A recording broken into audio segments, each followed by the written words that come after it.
gentlemen, and welcome to the Ritchie Roundup. I am TJ Ritchie. Woo. TJ Ritchie. Love doing that. Hold on, let me get my hat straight here. I'm on the TV. I got to get it right. Get it right. Get it tight. Get it right. Get it tight. All right, thanks for checking it out here, the podcast, the TJ Ritchie Roundup. Let me get to this sound that I'm going to play for you here. I'm not exactly what you would call heavy duty on the technology here. I just have to go with it. Kind of punch from one thing to the other. This is a clip of he's a preacher man. And I've played clips from this preacher man in the past. Preacher man's name is Robin the Martyr on Instagram. He is an African-American conservative, and he has found something about President Obama that came out a long time ago. And he's a young fella, so he's presenting it now to people who may not understand. And this is what he has found, and it is in regards to the rumors that President Barack Obama is the gay. I know. He's rumored to have been the gay.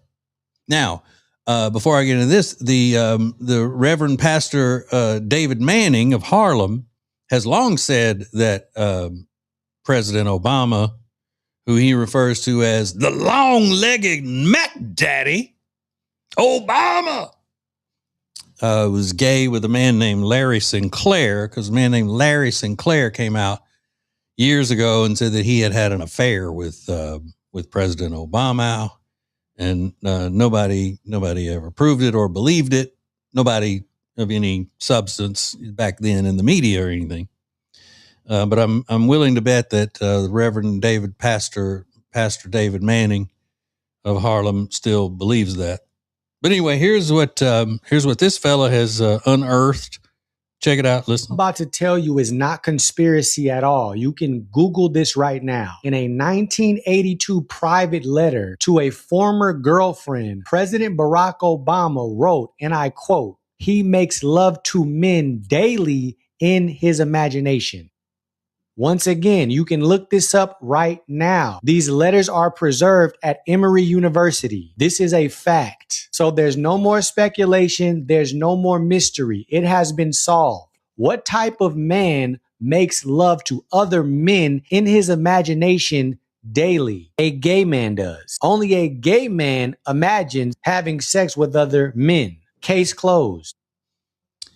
He's got a good point. He's got a good point. Now, I have, Lord knows, I have my disagreements with Barack Obama. I think Barack Obama was a wrecking ball in so many ways and so many aspects of this country. First and foremost, he was a wrecking ball that drove just destroyed race relations in the country between black and white people.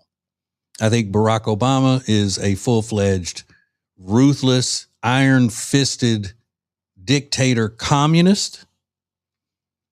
I think he's one of those revolutionaries from the 60s.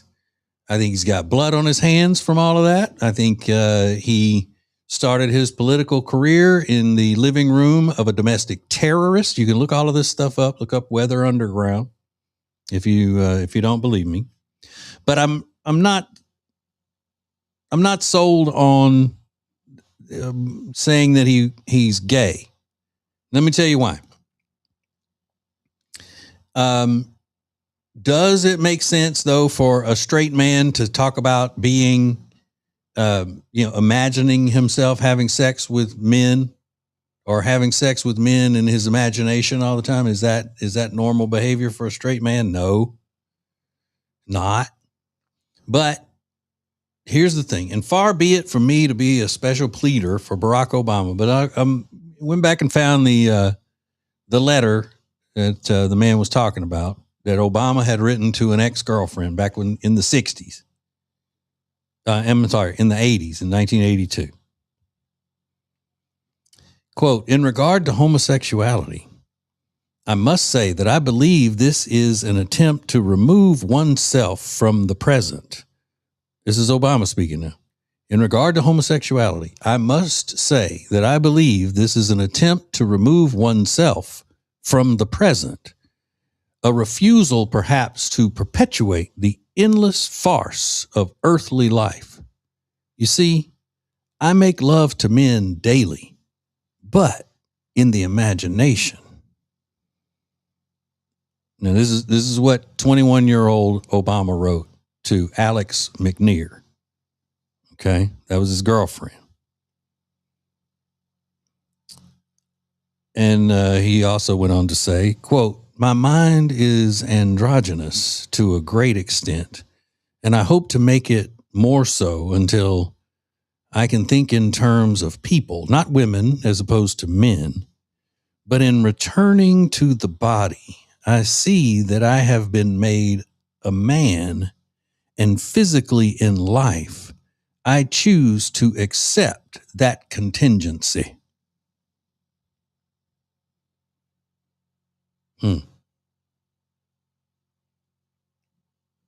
Did you get all that? Let me read that again.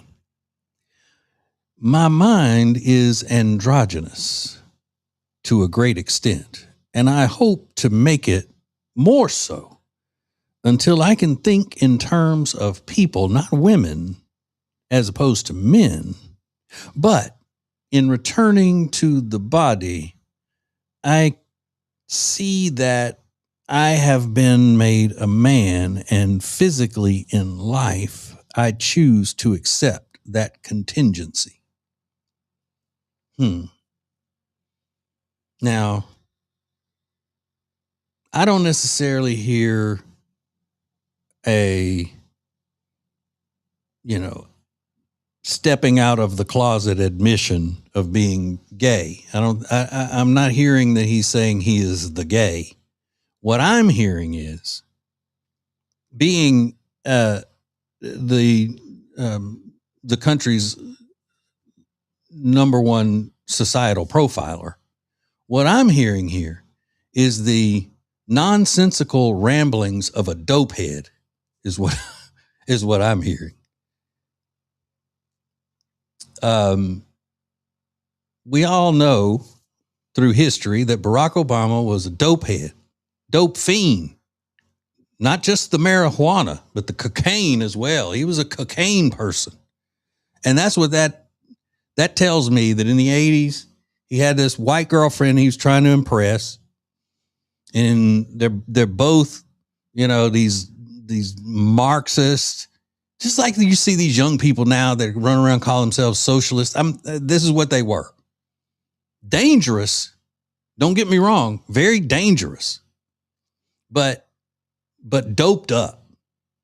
And that's what that mess sounds like. It just came from a dopehead. Now, he could be the gay. He could be the gay right now. Barack Obama could be the gay all over the place. But that's, fine, whatever. Doesn't change the fact that he is a dangerous, evil, iron-fisted communist and bad for America. To this day, he's bad for America. Even when he's not in charge, he's still in charge behind the scenes and stuff. And I still believe he was in charge of the Biden administration, pulling strings like a puppet master. But be that as it may, he could be the gay all over the place. He could be bebopping and scatting and being the gay everywhere he goes, as far as I know. But I tend to lean toward the fact that he's just a burnt out hippie dopehead when he's writing this. Okay, let me read it in a different way. All right, I'm going to read at it in a different voice and see if it makes sense, okay? I'm going to read at it in Southern dopehead speak, all right? So if you know a Southern stoner, this is the way he talks, okay?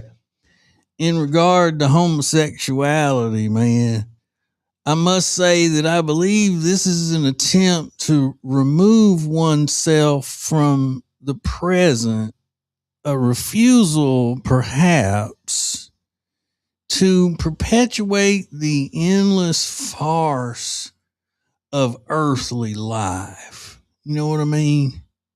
You see, I make love to men daily, man, but in the imagination,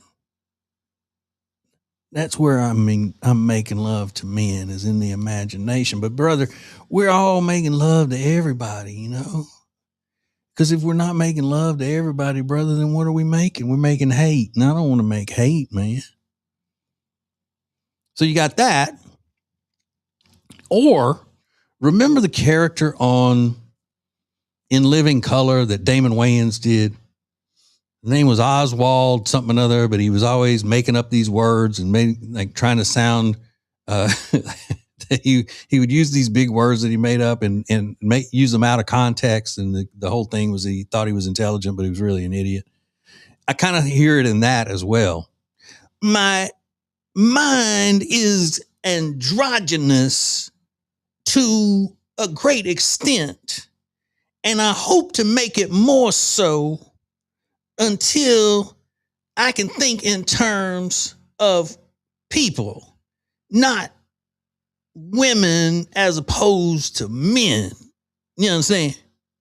But in returning to the body, I see that I have been made a man, and physically in life, I choose to accept that contingency.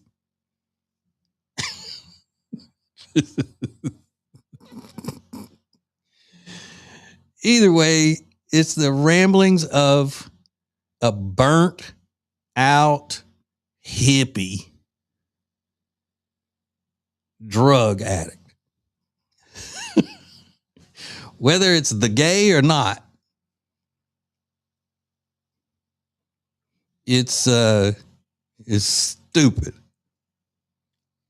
Thinking that he's so brilliant. I don't know where was Obama in 1982? Was he at Columbia or was he at Harvard?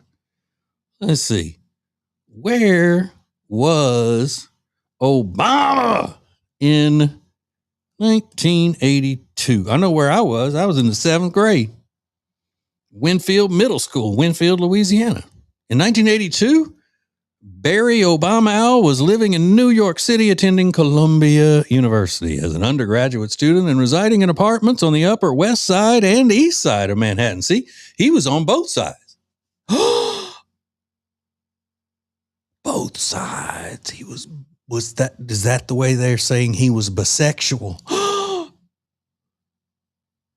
He lived on, is that code? Is that innuendo? That he lived on the Upper West Side and East Side of Manhattan. So that meant, hold on, let's go back to the text here. That meant maybe that he was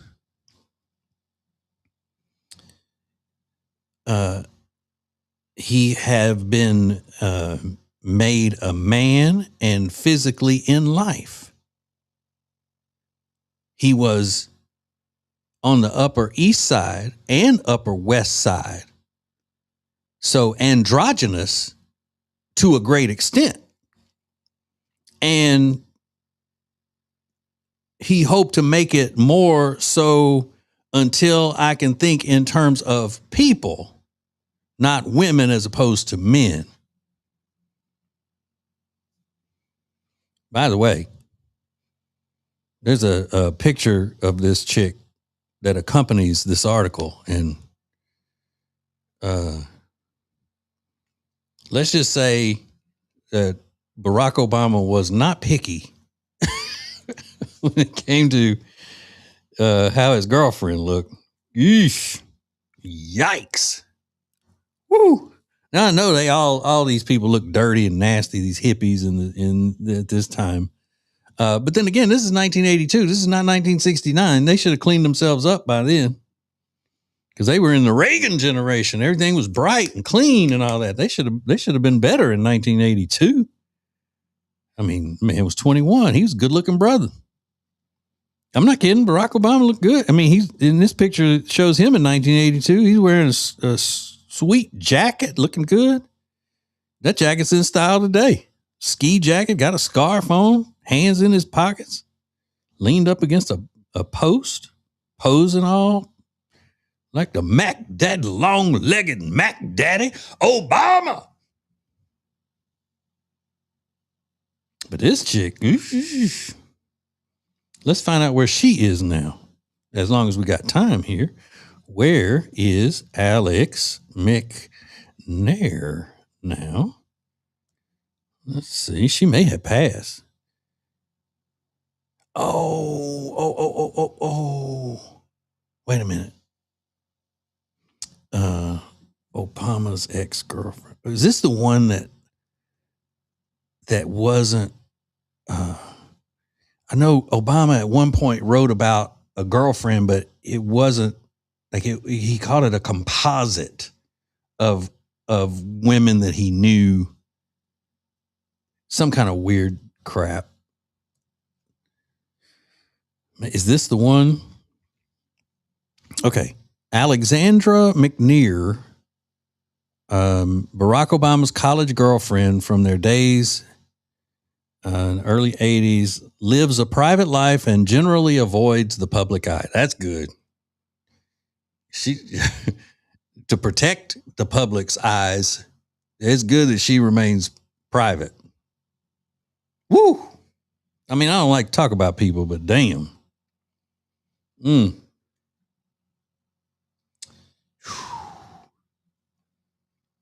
I mean, look, take away, how terrible Obama is as a person and how awful Michelle is as a person. Be honest. Is Barack better looking for a man than Michelle is for a woman? I say yes. I didn't say Michelle's ugly, but I said Barack Obama is better looking for a man than Michelle is for a woman. Now, I can say that because I make love to men daily, but in the imagination.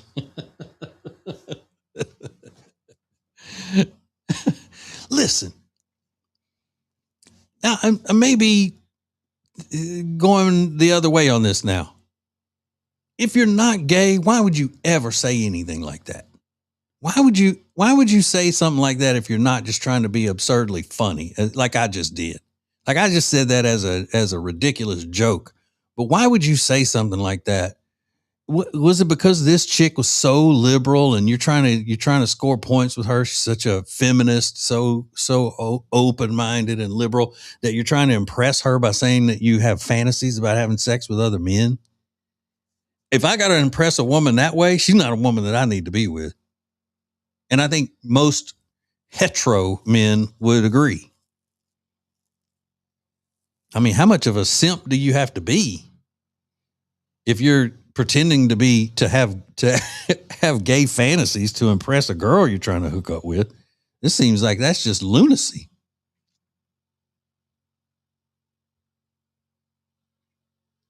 But the lesson from this is, out of all this traveling that we've done around this subject, the lesson is that liberals are crazy. That's the lesson. Liberals are not normal people. They are strange creatures. And they have no business being trusted with any kind of power in this country because they're just weirdo, freak. I mean, the best thing you say about them is that they're just weird and freakish. That's the best thing you can say. All the way up to, they're violent, communist, authoritarians who want to destroy the country. But at the very least, they're weirdos. Ugh. All right, and that will do it for tonight's Ritchie Roundup. That's the roundup on the roundup right there. Thanks for watching and listening, and I hope we've all learned something here this evening. We'll talk to you later. Bye.